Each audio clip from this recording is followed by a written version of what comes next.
Hey everyone, welcome to my channel SheepML. Here we explain the newest papers from machine learning. Today we're diving into something absolutely fascinating from DeepSeek AI. A paper that might just change how we think about building neural networks at scale. It's called Manifold-Constrained Hyper-Connections.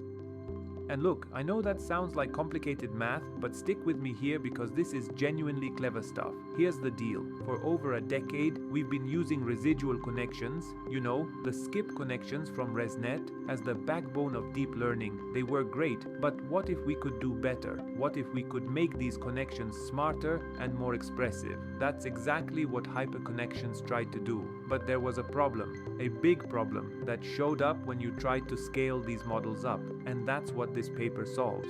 So let's break it down, step by step.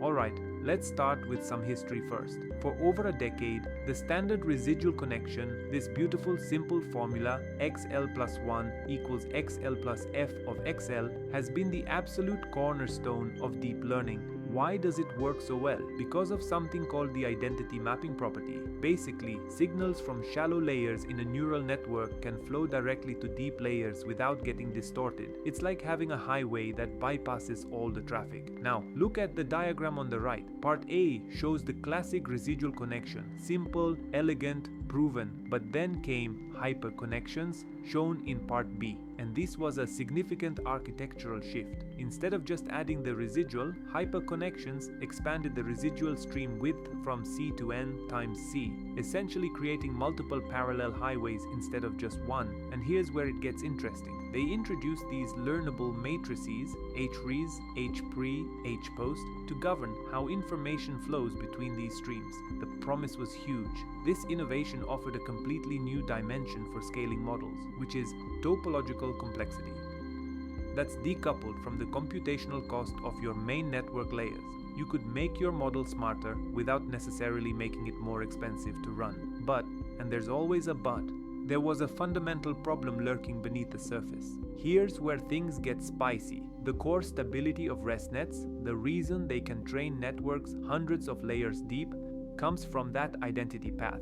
Signals from shallow layers propagate to deep layers without modification. That's the key insight that made deep learning actually work. But look what happens with hyperconnections. In hyperconnections, that clean identity path gets replaced by this composite mapping, a product of all these HREs matrices. And since each HREs is an unconstrained, learnable matrix, this product can deviate dramatically from the identity. Look at the visualization on the right. The top line shows the ideal, stable signal propagation. The bottom, that's what actually happens with hyperconnections. The signal goes absolutely nuts. And here's the key insight I want you to remember. Hyperconnections trades the guaranteed stability of identity mapping for increased expressive power. That sounds like a reasonable trade-off, right? More expressiveness is good. But here's the catch. This creates a significant risk of numerical instability as models scale in depth and size. The bigger you go, the worse this problem gets. And in the era of GPT-4 and Claude and these massive models, that's a deal breaker. Now, I love it when papers back up their theory with cold, hard data, and this slide is exactly that. These results are from large-scale experiments with a 27 billion parameter model. That's not a toy experiment, that's a quite big model, ready for production scale. Look at the left charts. The top one shows the absolute training loss gap between hyperconnections and manifold-constrained hyperconnections. See that red line for hyperconnections? Around step 12,000, it just explodes. The loss goes crazy, the model becomes unstable. Meanwhile, manifold-constrained hyperconnections, that's the blue line, stays perfectly flat and stable. The gradient norm chart below tells the same story. Hyperconnections gradients are all over the place, spiking unpredictably. Manifold-constrained hyperconnections? Smooth sailing. But the chart on the right is what really blew my mind. This shows the signal amplification in the residual stream across layers. The y-axis is logarithmic, by the way, and what we're seeing is up to 3,000 times signal amplification. Think about that for a second. Your signal is getting multiplied by 3,000 as it passes through the network, when the ideal value should be just 1. That's not a small deviation. That's your residual stream literally exploding. And this is why hyperconnections struggles at scale. But wait, there's more. The problems with hyperconnections don't stop at stability. While hyperconnections is efficient in terms of floating point operations, the actual computations, it incurs significant memory access costs due to its end-stream residual design. This is what the deep learning systems folks call the memory wall. Your GPU can compute incredibly fast, but reading and writing to memory, that's often the bottleneck. Look at this table. A standard residual connection needs to read and write about 3C elements total. C here is the hidden dimension, the width of your model's internal representations. Hyperconnections with n equals 4, you're looking at roughly 34 C elements. That's more than 10 times the memory traffic, and it gets worse. The widened residual stream also requires an n-fold increase in communication cost for pipeline parallelism. When you're training across hundreds of GPUs, this creates larger bubbles and reduces your training efficiency. So we've got two problems: numerical instability and system overhead. Hyperconnections promised us better models but delivered a headache at scale. Introducing Manifold-Constrained Hyper-Connections. Alright, here's where the magic happens. Let me walk you through this diagram because it shows exactly how Manifold-Constrained Hyper-Connections fixes the instability problem. Look at the flow. You have your input XL on the left. It splits into two paths that merge at the end to produce XL plus 1. The top path goes through FL. That's your transformer layer, the actual computation. The bottom path is the residual connection, and this is where hyperconnections had its problem. You see that HRES box? In regular hyperconnections, this matrix is unconstrained, and when you multiply many of these HRES matrices together across 60 layers, things blow up. Remember that 3000x amplification we saw earlier. Now look at the key innovation, that PMRES box wrapping around HRES. This projects the HRES matrix onto a specific manifold, the Birkhoff polytope, which is just a fancy name for doubly stochastic matrices. What's a doubly stochastic matrix? You can read it right here on the slide. It has non-negative entries, where every row sums to 1 and every column sums to 1. The projection method is dead simple. Take your HRES, apply exponential to make all elements positive, then alternately divide rows by their sums and columns by their sums. Repeat for 20 iterations. Done, you get a doubly stochastic matrix. Now look at the mechanism section. When HRES times XL is doubly stochastic, the operation becomes a convex combination of the input features, weighted averages where weights sum to 1. This enforces well-conditioned signal propagation. The feature mean is conserved, no more explosions. And here's the elegant part. When n equals 1, this constraint just becomes the scalar one, recovering the standard residual. Manifold-constrained hyperconnections is a true generalization. Now let me explain why doubly stochastic matrices are such a brilliant choice. The slide shows 3 rigorous properties, and each one is essential for stable training. First, norm preservation. Look at that circle on the left, bounded by 1. The spectral norm of any doubly stochastic matrix is at most 1. What does this mean practically? The mapping is non-expansive. It can never amplify your signal. It can only preserve or reduce it. Remember the 3000 times amplification from regular hyperconnections. With manifold-constrained hyperconnections across 60 layers, the maximum backward gain is about 1.6, and 1.6 is pretty close to 1, which is the ideal. That's 3 orders of magnitude better. Second, compositional closure. This is huge. Look at the middle diagram. You have multiple HRES matrices being multiplied together. The set of doubly stochastic matrices is closed under multiplication. When you multiply 2 of them, you get another doubly stochastic matrix. So that composite mapping, the product of all HRES matrices across the entire network, remains doubly stochastic. Row sums stay at 1, column sums stay at 1. Stability at any depth guaranteed by math. Third, geometric interpretation. Now look at that beautiful mixing diagram on the right. The Birkhoff polytope is the convex hull of all permutation matrices. so the residual mapping acts as a convex combination of permutations. What happens with repeated application? Information mixing increases monotonically across streams. You get a weighted sum of all possible residual paths, where logically groupable paths have weights summing to 1. It's a robust feature fusion mechanism built right into the architecture. And here's an interesting pattern they found. The first half of layers shows more pooling-like mixing, while the second half treats channels more precisely. Coarse mixing early, fine-grained processing later. Now look at the key takeaway at the bottom. When n equals 1, the constraint degenerates to just the scalar one, recovering the original identity mapping of ResNet. Manifold-constrained hyperconnections is a true generalization.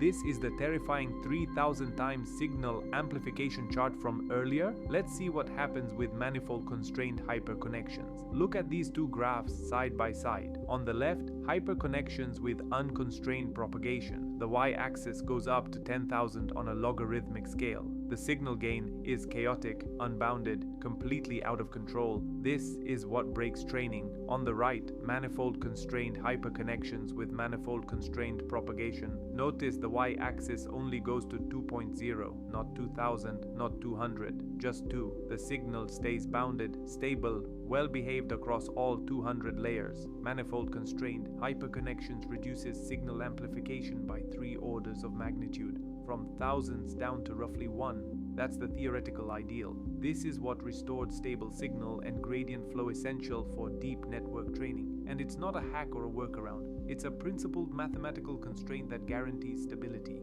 Let me show you what this looks like in practice. These are actual HRES matrices from trained 27 billion parameter models. The top row shows hyperconnections, the unconstrained version. Look at these matrices. The values are all over the place. -259 plus 509, -21. The row and column sums, those numbers on the edges, are wildly different. Some rows sum to hundreds, others to negative hundreds. And look at the composite mappings as you go deeper. P30 and P60. The products across 30 and 60 layers. The values become absolutely insane. We're talking column sums of -498 plus 509. This is numerical chaos. Now look at the bottom row. Manifold-constrained hyperconnections. The individual matrices at layer 30, layer 60. Every row sums to 1.00. Every column sums to 1.00. The values are all between 0 and 1. And crucially, the composite mappings stay well behaved. Even after multiplying 60 matrices together, the row and column sums remain at 1.00.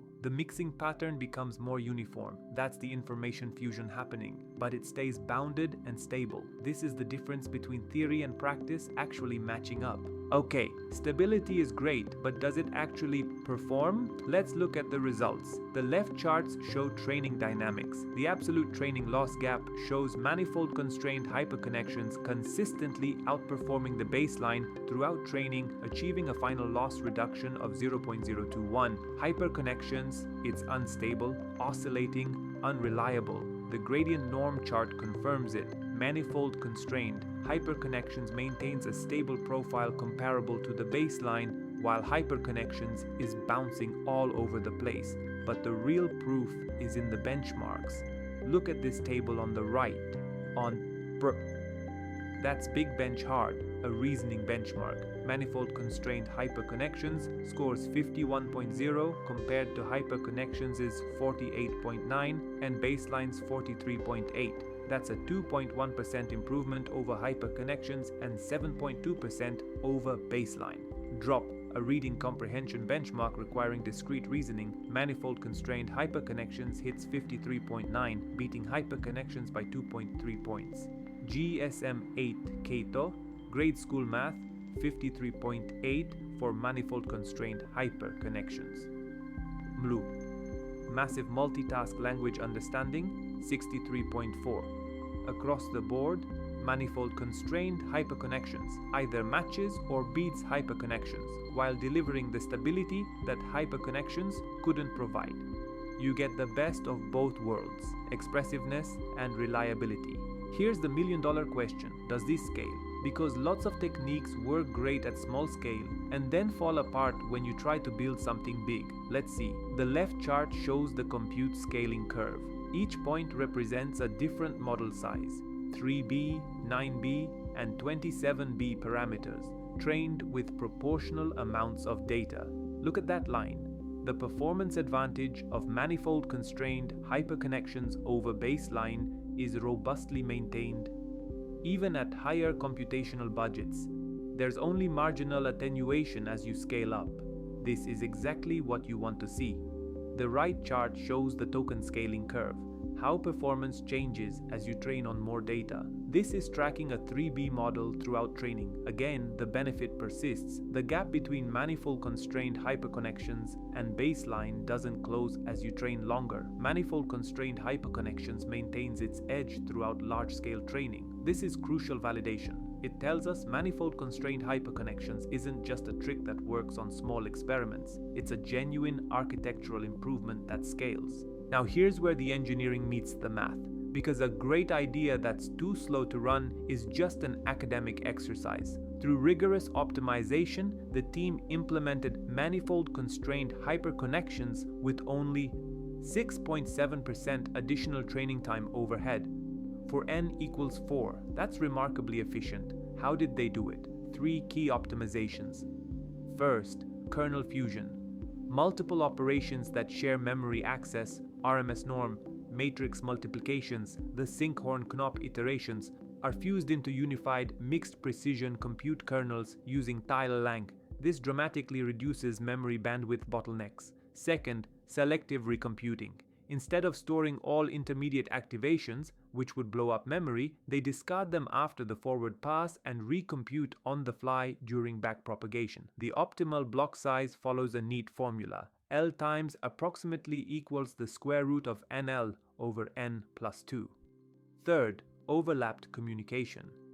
They extended the dual pipe schedule to overlap the increased communication and recomputation costs at pipeline stage boundaries. This prevents stalls and maintains high device utilization. The result? A practical, deployable system that doesn't sacrifice efficiency for stability. For those of you who want the technical details, let's peek under the hood. The process happens in 2 steps. Step 1. Mapping calculation. The n by c input XL is flattened to a 1 by nc vector. Then unconstrained mappings, h hat pre, h hat post, h hat res, are calculated via linear projections, similar to the original hyperconnections formulation. Step 2. Manifold projection. Here's where the magic happens. The unconstrained mappings get projected onto their desired manifolds. H-pre uses sigmoid to ensure non-negativity. H-post uses 2 times sigmoid for similar reasons. H-res uses the Sinkhorn-Knopp algorithm to project onto the doubly stochastic manifold. The Sinkhorn-Knopp algorithm is beautifully simple. You start with a positive matrix, that's the exponential of H arrays, then you iteratively normalize rows and columns to sum to 1. The formula, M of t equals t, R of Tc of M of t minus 1, where Tr and Tc are row and column normalization. They use 20 iterations, which gives a practical and efficient approximation. The visualization on the right shows this converging to an approximately bistochastic matrix. Let's bring it all together. The problem. Hyperconnections unlock performance by widening the residual stream, but they introduce severe instability by compromising the identity mapping property. Great idea, broken execution at scale. The solution? Manifold-Constrained Hyper-Connections project, the residual mapping onto the Birkhoff polytope, doubly stochastic matrices. This transforms signal propagation into a stable convex combination of features. The result? Manifold-constrained hyperconnections restore stability, enables superior performance, and scales beautifully, all with only 6.7% computational overhead thanks to efficient infrastructure design. But here's what I find most exciting about this work. The framework they've created is general. 1. Doubly stochastic matrices are just one choice of manifold constraint. Future research could explore different geometric constraints for different learning objectives. This work reopens the door to macro architecture design, something the field had kind of moved away from in favor of scaling laws and data. Understanding how topological structures influence optimization and representation learning might illuminate new pathways for next-generation foundation models, and that's manifold-constrained hyper-connections. If you found this helpful, smash that like button, subscribe, and I'll see you in the next one. Peace.